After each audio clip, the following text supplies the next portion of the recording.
because she had the cavalry chair. I've read several of Frances' books. She's extremely... Since then, she's rewritten Face to Face, and it's described as a deeper reflection, probably, of the time. But the most profoundly moving account of how somebody with a disability can be such a blessing. So, looking forward very much to hearing what you have to say. And to you. Thank you very much, and my abject apologies for making my travel arrangements. But it was a cancelled train which finally did for us. I'll just go straight in. It was in 1985 that I first wrote Face to Face about having a son with profound learning disabilities. It was expanded a little and republished in 1990, and now, just this year, has been published yet another update, one might say. I do have a pile of leaflets in my bag there, if anybody wants to pick one up at the end and get the details. So what's the difference between this latest version and the earliest version? I would sum it up by saying that I've moved from the issues of theodicy, from all those why questions, to realizing that Arthur, my son, has given me access to the deepest truths of Christianity. And secondly, I've moved from focusing on my vocation. I had a renewed call in the early 80s. My original call was prior to my own church, the Methodist Church ordaining women, so it was a bit abortive. And I was ordained in 1984, and so it's moved from a sense of Arthur being part of my vocation to focusing on his vocation.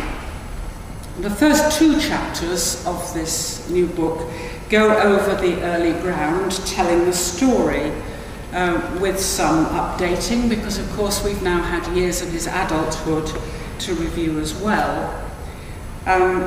And also discussing all the doubts and the questions, though I've actually sort of rejigged it a little. Most of that was in the earlier versions. So let's tell the story. Here is our inert baby who didn't smile at 6 weeks. In fact, we had nothing that was a real smile till 3 months or later, but we never realized the significance of that. He was our firstborn child. We had no experience, and one of the traumas really was the way we were kept in the dark, and the way in which it was suddenly thrust upon us at 8 months that he had profound disabilities. His head was abnormally small, his brain had not developed in the womb because the placenta was insufficient. He was in fact a full-term baby, but only premature weight when he was born, but nobody suggested that might be a sign of problems. And so we move on to the 1-year-old cutting his birthday cake. The 1-year-old who had never ever put anything in his mouth apart from his thumb, and never seemed to have any instinct to want to feed, and in fact with whom we'd had feeding difficulties for the whole of that first year and for many subsequent periods afterwards. I wanted to breastfeed. He was put in an incubator, fed from a bottle, learnt to take the teat, couldn't learn to take the breast. And that would have been the first sign, in fact, that he had profound learning disabilities. I was milking myself in hospital and feeding all the premature babies in the unit from my milk, but himself included, of course, but it took months and months to get him to take the breast, and shortly afterwards he found it impossible to stay on, and we had to give up. So we've had feeding problems off and on for a long time. He has had long patches in adulthood when he's clearly enjoyed his food, and remarkably has very adult tastes, enjoys things like curry and such like. We move on then to the 2-year-old with his great-grandmother, who taught him to clap.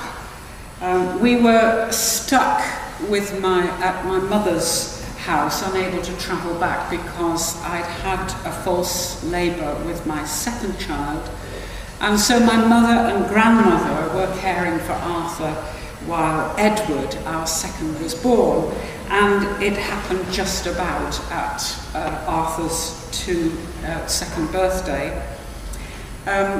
So his great-grandmother taught him to clap, and he's been clapping ever since. It's his one great achievement. I was clapping with him yesterday, and we communicate by echo clapping. So we come on to the 7-year-old. At the time when his second brother was born, he's now in an enlarged buggy. And it was round about this time that we began to have periods when he got incredibly upset, would scream and cry for hours, was inconsolable, and we found it very difficult indeed to get to the bottom of the problems. It was intermittent. I should say we also had a lot of fun in the family. We learnt to play ball games, so that there was one fielder at the top of the stairs, one fielder at the bottom of the stairs, and Arthur would sit watching the ball bounce down all the stairs and roar with laughter. So we had fun, but also we had periods of terrible difficulty. I shall never remember that holiday in the Lake District when it rained all the time and Arthur was only happy being driven around in the familiar car, and we eventually abandoned it and went home. So we now come to a series which was taken when he was about 17, and roughly the time when the first face-to-face was written. He now has a mop of curly hair, as you can see.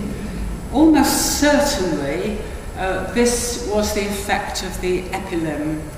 I should explain, at about 15 months he developed epilepsy, and he'd been on drugs to prevent epilepsy, still has been all his life since about 15 months. And round about this time the drugs were changed. In fact, they said that the drugs he had been on could be an irritant, and I suspect they exacerbated those periods of upset. Hindsight suggests it was actually cutting his second teeth which caused it. And because, of course, he'd always been a feeding problem and we were desperately trying to get food in him and all the rest of it, all of that only made things worse. Anyway, round about his teens, he sort of came out of those desperate periods of upset. And then his drugs were changed, and things have, on the whole, been a lot easier ever since. It was also around about this time that we went through an extremely difficult process of getting his legs straightened. Oh, here I am, putting his top on, and he's then being walked out to the car. We had worked very hard with him at an earlier stage with dome and delicato patterning, as it was called, where you move the arms and legs in the typical cross patterns that you use when crawling, and we'd managed to get him crawling long before he could actually sit unaided. And so he would hare about the house on all fours, and even after a while he learnt to climb up the stairs on all fours. But the result of this was that gradually all the tendons and everything in the backs of his knees had tightened, and he couldn't get his legs straight.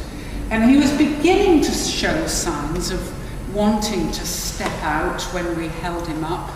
And so we went through this fairly painful process of his legs being put in plaster and then gradually forced straight with wedges behind the knees.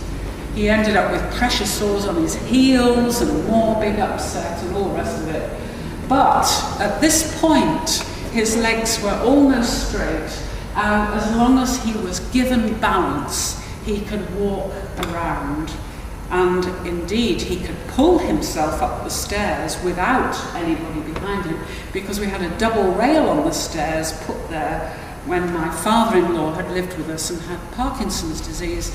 So the double rail, he could work his way all the way upstairs, and I used to say, if only there were double rails everywhere, he could walk everywhere.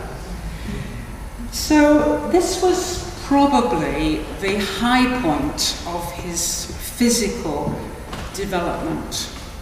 In early adulthood, we had to face the first great period of loss, because he began to have quite severe physical deterioration.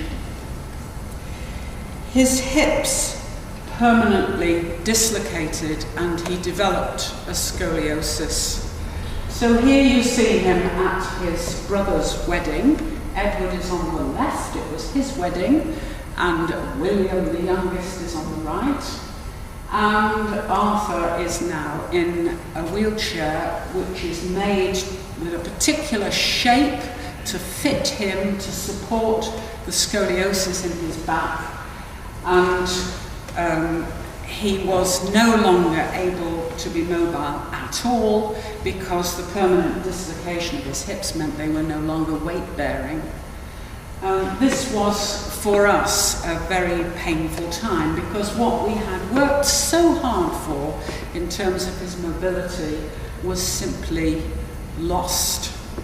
And of course, as he gets older, the scoliosis gradually worsens, and his legs are once again completely distorted.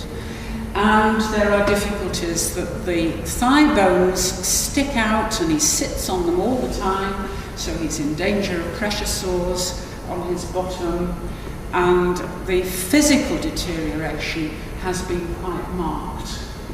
A moment of real loss, which was very hard to take. But I'm going to pause here and just reflect on that first shift that I talked about from the original face-to-face, from theodicy to the deepest truths of Christianity. My question was, how could I go on believing in a good creator God when someone, not just Arthur, but 2% of all human births are born, created with profound disabilities, and in someone as profoundly disabled as Arthur, without apparently able to develop any real moral sense, so that all the ideas I'd grown up with, that there was a purpose to life, seemed not to have any purchase anymore. Well, my way back, which was confessed in the first face-to-face, was through the cross. I was asked to preach one Sunday. Yes, I had been a lay preacher for years and years, and I had found sometimes that the only time I had any faith was when I was preaching to others. And I was asked to preach for Mental Handicap Week, as it was then known.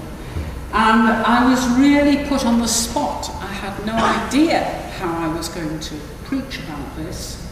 And then I began to think about John chapter 9, where Jesus heals the blind man. And the disciples at the beginning of the chapter say, "Who sinned, this man or his parents, that he should be born blind?" I'd actually come across that same thing around in Birmingham in the 20th century. The driver of a minibus picking up Arthur and other children to go to a playgroup. What on earth have the parents done to have children like this? Still there. And Jesus turned round and said, it's neither him nor his parents who sinned.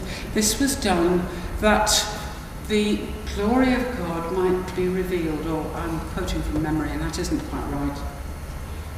And it just made me feel completely furious. Why should that man have been born blind all those years of disability just so Jesus could wave a magic wand and put things right? But then I began to reflect, it wasn't for nothing that I've been reading John in Greek with classes year after year after year, and I began to realise, yes, this is a sign that Jesus is the light of the world. And when you look at the gospel as a whole, Jesus didn't wave away things with a magic wand. Jesus entered into the deepest darkness,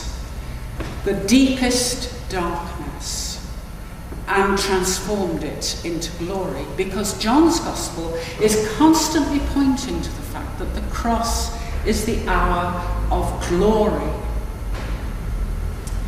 So my way back to a glimmering of faith was through the cross. But somehow all the gone wrongness of the world, Jesus had shouldered and transformed it into glory. Then I had also discovered the fruits of the Spirit.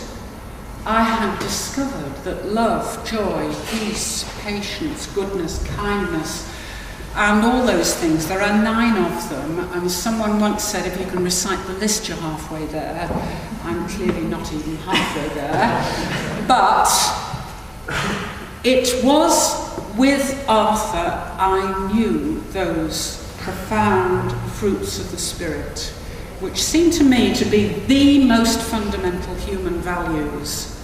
And I had also discovered that Arthur ministered to me. I would come in from work, hassled, stressed, anxious, worried about the next deadline or whatever. And then I had to get down to the absolute basics of feeding Arthur, putting him to bed, undressing him, washing him, changing his pads. I sometimes say we changed nappies for 45 years. That's the reality of the situation.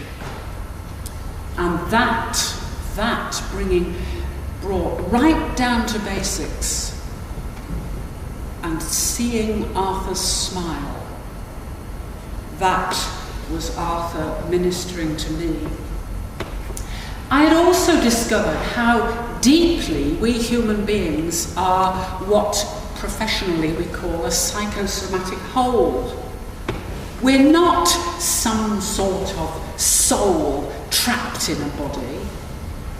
We are wholly body and soul. That's how we were created.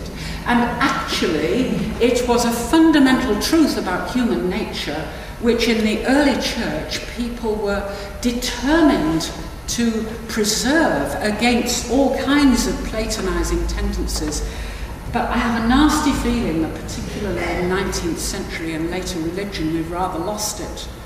We are created whole, and the way our bodies are is deeply related to the whole of our personality. So I had reflected on what would Arthur be in the resurrection. Excuse me.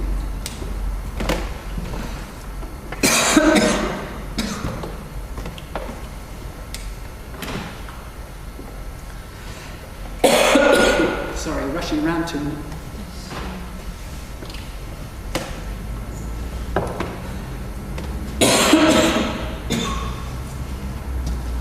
even if you could wave a magic wand and make him physically whole, he missed out on years and years of learning experience. There's a sense in which our whole being relates to the whole of the way we are and the environment in which we grow and all the interactions and relationships that we have.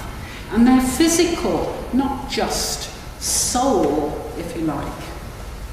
We are seeded by what we are. And when Paul talks about spiritual bodies, we have to take seriously that we're talking about something deeply materialist. Indeed, Christianity is a deeply materialist religion. The Eucharist, the sacraments are deeply material. The incarnation is deeply material. We are creatures made holy as we are. And the gospel is about being accepted, renewed, healed, restored as a whole. And so I would reflect on what that really means for someone like Arthur, because he wouldn't be Arthur anymore if suddenly he turned into someone with full capacities as we know them. So, as I've already suggested, these thoughts were reinforced by my professional study of the early fathers of the church. And it seems to me that one of the things we lack in the modern world is a deep sense of our creatureliness and therefore our vulnerability and the fact that we are part of the world that we know. Our creatureliness is absolutely fundamental. And so gradually, in dialogue with the fathers, I began to develop a theology which integrated Arthur and learning disability as a case study in the Bampton lectures, which were given just 3 years ago and were published as God's Presence. We'll come back to that a bit later on. Meanwhile, I had been in touch with Jean Vanier. Somebody had given Jean Vanier a copy of Face to Face, and he got in touch with me, and in various ways he got me involved in L'Arche International and in Faith and Light, which is a sister organisation which is community-based rather than, society-based rather than separate communities. I hope many of you will have heard of the L'Arche communities, where people commit to living in community with those who have learning disabilities. So the first thing that happened was that Jean Vanier invited me to go in 1991 to Lourdes on the Faith and Light pilgrimage. There were 20,000 people gathered in Lourdes from all over the world, people with learning disabilities, their parents, their friends, their families, all on pilgrimage. And I was asked to give a conférence, to use the French term, a talk for parents on Holy Saturday. And that time in Lourdes over Holy Week was immensely significant. 20 years later, I was going back again to Lourdes, and I thought it's very hard to go back to somewhere that's been so significant, because you want a replay of what's happened before, and we can't ever have a replay. So I decided it had to be different, and the way to make it different was to take Arthur with me. And one of the students who over the years had helped us with Arthur was a Catholic who regularly went to Lourdes with a Handicapped Children's Fellowship, and he came with me as an assistant. We took Arthur to Lourdes, And there I am, pushing him through the streets of Lourdes on the 2001 pilgrimage. I shall never forget some beautiful moments, and this was one of them. We celebrated foot washing in little groups in the hotel, and this was the point at which Arthur's feet were being washed. It was all done in silence until they got to Arthur, and then they put the water on his feet, and he started and shouted and just expressed completely uninhibited what everybody felt at the moment when the water hit their feet. And then you can see him grinning away, and the whole atmosphere was just transformed by Arthur's presence. So let me stop and reflect again on one of those big themes I started with, from my vocation to his. This shift was greatly facilitated by my contacts with Jean Vanier, with L'Arche, and with Faith and Light. And the third chapter in the new book is the story of all my contacts with L'Arche, Faith and Light, and Jean Vanier. Many anecdotes which were very significant for me. The first thing I learnt, I think, was the fundamental importance of community. We genuinely need each other. And one of the problems in our society is that autonomy, our individual autonomy, has become the prime value. The result is that people with learning disabilities are being housed and encouraged as far as possible to live independently. It is madness, because people with learning disabilities need other people, they need community to function. One of the things that happened in one of our early meetings at L'Arche with groups of theologians was that Jean encouraged us to gather from our various talks and conversations a series of proverbs or wisdom sayings, if you like. And these are some of them. Community means you never suffer alone. What is really human is the capacity to ask for help. And that is the gift of the unlikely givers. Boy, that was a lesson I had to learn. It's terribly difficult to ask for help because you're immediately admitting you're not omnicompetent. Moi tout seul ne pas capable. Me alone can't do it. I smile, therefore you are. I need to be loved by somebody with skin on. The greatest problem is when people behave as if you're not there. This is a privileged desert. My Saviour is the one who needs me. In creation, there is fragility and vulnerability. That is the nature of creation. We need the stranger. We lack the very people we're afraid of because they are different. Christian faith is not problem solving, but mystery encountering. So, the fundamental significance and importance of community, mutuality, the fact that you receive from people with severe learning disabilities more than you give. It's so different from what I would call patronising do-goodery. It's very easy to get involved in patronising do-goodery, top down, making sure things are right as you think they are for that person. And actually, to receive from that person and discover depths of love which they are capable of giving, and discover your own need to be in control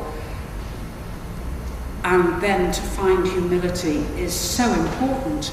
Dignity is imparted by letting those we seek to help us. And another thing that's so important that I learnt through L'Arche is the sacrament of bodies. There is something, the tending of broken bodies, the foot washing and the bathing, having to do everything for those most broken, which somehow enables you to discover that bodies are sacred. There is something really important about that sanctity. So, we come to the final chapter of this book, and here's a picture of Arthur in our garden a few years ago to accompany it. In the final chapter, I'm seeking to say what is Arthur's vocation. And I have 5 pointers. He points towards those truly human values over against the values of our society, which are focused on individualism and success. The truly human values are those fruits of the Spirit: love, joy, peace, patience, ... Secondly, he can lead us into the desert. Here I should say something about the importance of the desert in Christian experience. The monks went off into the desert. Jesus went off into the desert, and there he was tempted. The desert was fundamental in the Old Testament, the journey through the desert from Egypt to the Promised Land. What happens in the desert? Well, first of all, you are exposed to temptation. The Israelites wanted to go back, as the Old Authorized Version put it, to the flesh pots of Egypt. Why did they have to put up with this miserable food? It was the manna God gave them, but they wanted to go back and have nice stews. The temptation, when you're exposed in the desert, you realize the depth of your need and your selfishness and your need to be in control and your vulnerability. And then in the desert, you meet God on Sinai. Jesus tempted in the desert and then baptized. You meet God in the desert. And that has time and again been my experience with Arthur. Let me just illustrate it with one moment. Here I was, deprived of sleep because he wouldn't sleep. And he was moaning and groaning and noisy, and there was nothing I could do to stop it, and I was getting frantic, and I couldn't cope with the thought of the next day, with a sleepless night, and the anger and the frustration built up within me, and I seized a pillow and I threw it down on his bed, admittedly at the bottom end. But I knew in that moment why some people could batter their babies. You are exposed in the desert. You discover truths about yourself. But as Jean Vanier said to me on one occasion, Arthur is your gateway to God. You meet God in the desert. And Arthur is, and has been at many points, an indication of the presence of Christ. The body of Christ needs to embrace those with disabilities because Christ was disabled on the cross.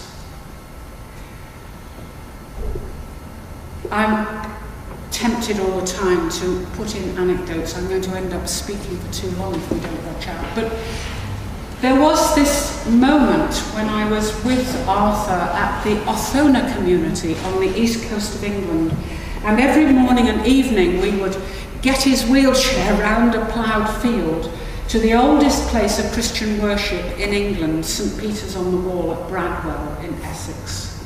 And here was this old stone chapel, and Arthur absolutely loved the echo and would make noises all the way through so that he could hear the sound in this old stone chapel. And so one evening at prayers, the leader said, I had planned we would spend this time in silence, but with Arthur, that's a problem. So we will create silence by singing psalms, he said. And the Othona community, like Iona and Teze and so on, have their own psalm book. And so we just sang one psalm after another. And Arthur was perfectly quiet because he absolutely loves music, especially the sound of the human voice. And we came to this version of the psalm, which goes like this: I am too little, Lord, to look down on others. And I won't go through it all or even attempt to sing it now, but there was this moment singing this song when it seemed as though Arthur was the Christ figure in the midst of that community. And I think Arthur also, present in worship, points to the beyond. I mean, he doesn't understand anything that's going on in a worship service in terms of the words. Presumably, he has no language. And yet, somehow you know he's caught up in what's going on. And he is able to remind us that what's going on is not understandable. It is about being in the presence of a God who is utterly transcendent. And we only see the outskirts of his ways. So there is a mystery of grace. Jean Vanier said to me, what's happening for Arthur in worship? You talk about the importance of him being in worship for everybody else. What's happening for him? And the only answer I can give is, I don't know. But there is a mystery of grace. So we come to Arthur's final weekend at home. You see, he's lost all that beautiful hair. Nobody else in the family has gone bald. I guess it's something to do with that drug for epilepsy, yet again. And there is a chapter towards the end of the book. Arthur's vocation is the final chapter, but the chapter before is an attempt to try and articulate the agony of letting Arthur go, to express something of the grief and the anxiety that was involved. He left home in June 2012 after 18 months in which we had been struggling to cope. My husband will be 80 next year. I will pass a mark this month, 5 years behind. And we were beginning to have some physical difficulties, and the lifting and the actual handling of Arthur was devolved almost entirely onto me for long periods. And we had always said we couldn't continue unless we could box and cox. It took them a year to find the funding for his residential care. At least We assume that's what the delay was, because suddenly at the end of the financial year, somehow the blocks lifted. So in June 2012, he left home, and I had spent a good 18 months grappling with the grief, grappling with insomnia, grappling with anxiety.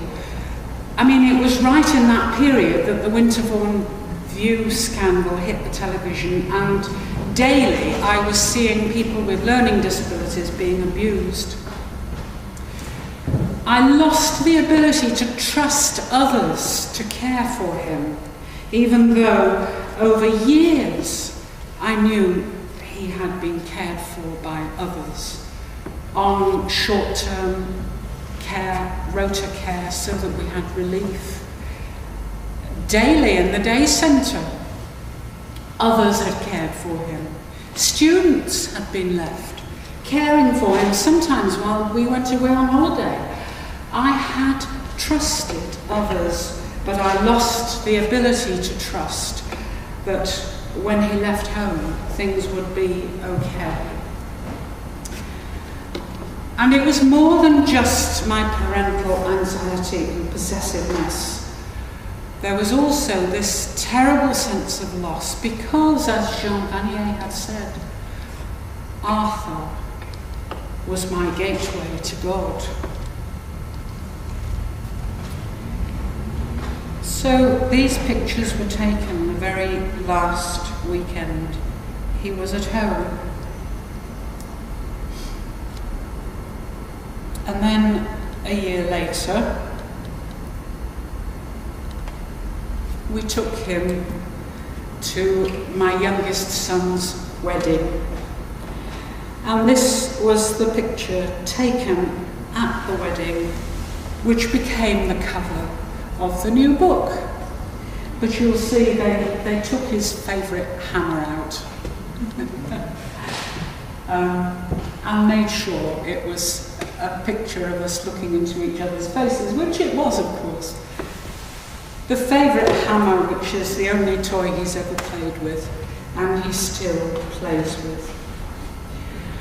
One of the things that happened when he left home was that his carers decided that if he was going to a wedding, he had to be dressed up, and they bought him a suit.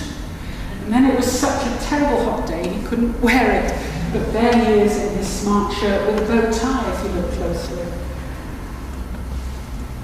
The carers were remarkable. I shall never forget a young man who was there as an apprentice. And he said, Arthur's a real gentleman, a real gentleman. And that struck me very much. And then there was Pav. He was a Muslim in his 20s, I guess. And I accompanied him to the hospital when Arthur had to be put to sleep for some dental treatment. And while Arthur was in theatre, we were talking, and Pav told me his story. He'd been a tearaway kid, and he and a friend had picked up a car and driven across Birmingham, and he'd suddenly realised what his life had become. And he started going to the mosque. And then he got a job in care, and he discovered that people like my son Arthur related to him positively, and his whole life was turned around. His sense of who he was and what he was capable of was turned around by relationship with Arthur and people like him. My Saviour is the one who needs me.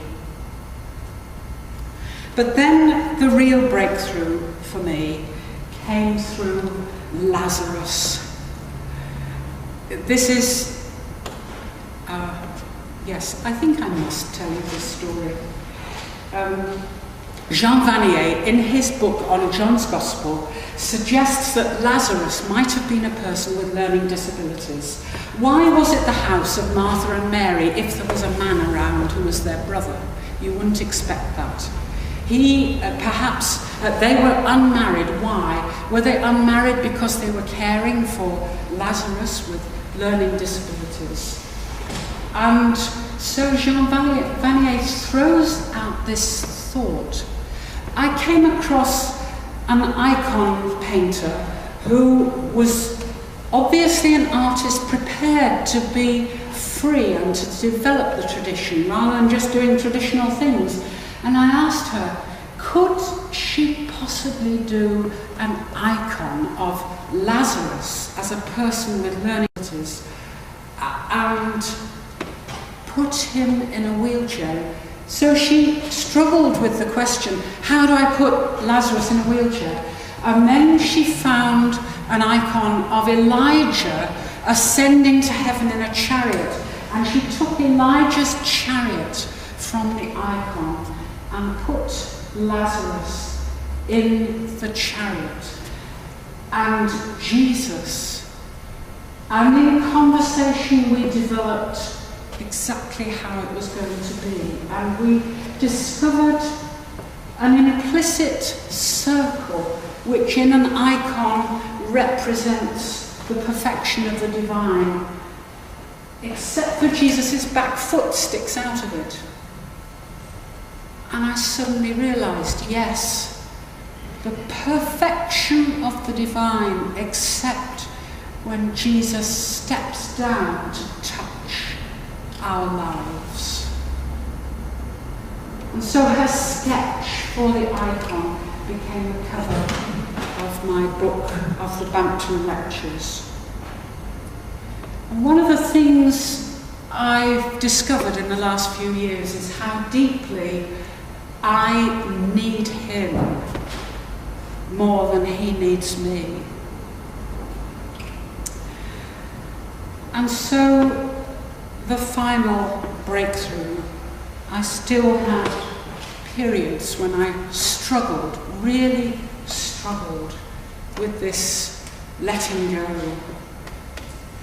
And I went to Sweden to give some talks, and it was in a fantastic, almost chateau-like house in the depth of the countryside. Up in the attic they had a little chapel which was absolutely full of icons, mostly modern ones commissioned from Coptic Egypt. And in the first evening I was there, I went up to join everybody for prayers, and of course the prayers were in Swedish, so I was a little bit linguistically challenged.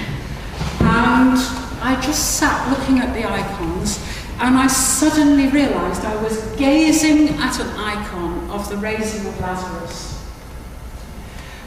And then I realised that I was identifying with the body language of the women. They're pleading with Jesus. Tears running down their faces. Pleading with Jesus for their lost brother. And then I looked at the figure of Jesus.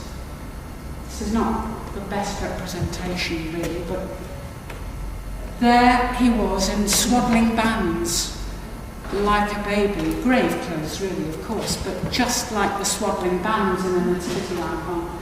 And there was the baby with the adult face and a moustache. You've seen Arthur, adult face with a moustache and a bald head. There was my adult baby. And then I realised that the women couldn't see what was happening behind their backs.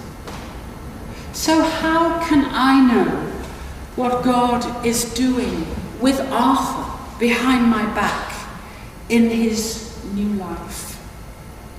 And it was that which gave me a depth of release from all those anxieties, along with the ongoing interaction with the staff in the home, who clearly are discovering some of the things from Arthur, even if not articulated, in Christian terms, though it is in at least one case, more I think, they are discovering some of the wonderful blessings that I have discovered. There was that moment when Val said to me, oh, I come into work in the morning sometimes feeling so stressed and fed up and don't want to face the day. And I walk into Arthur's room, he lifts his head and smiles at me, and somehow it all goes. And I just say, thank God for Arthur's smile. Blessings in the least expected places. Thank you for listening.